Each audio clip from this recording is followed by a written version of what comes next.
Alrighty guys, so this is our Deadwood Edition truck. It's one of our most popular sellers in market. The reason why is because it's kind of a little bit more of a gentleman or lady lifted truck. And you'll see what I'm talking about as we go around. But kind of first and foremost, you'll notice this has an optional hood scoop on it.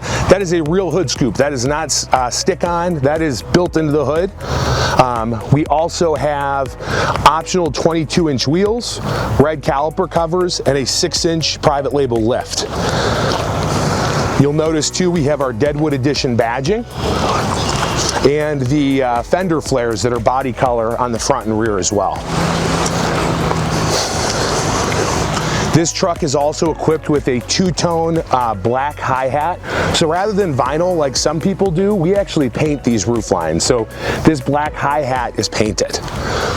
Does have the window tint in the front as well as the hard tonneau cover in the back. And I believe this one has a performance exhaust exchange too. Alrighty, as we're getting into the truck, I also want you guys to see we have optional power deployable running boards available. So even though this thing sits up pretty high, they're nice and wide, easy to get into. So let's go in the truck and we can check some stuff out. Alrighty guys, so you might notice that first off, we have burled wood accentings throughout the inside of the truck. Really adds a nice classy look.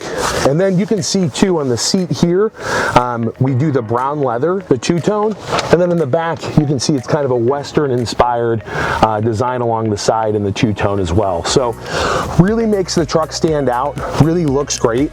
It's built on a Big Horn chassis, so you've got standard heated seats, the big touch screen, dual climate control, automatic four-wheel drive, all the nice safety features, Bluetooth, Apple CarPlay, all the stuff that you'd want to have on a nice pickup truck this thing has, and just with some enhancements from Sherrod. So come on down, see my friends at Salem Chrysler Dodge Jeep Ram.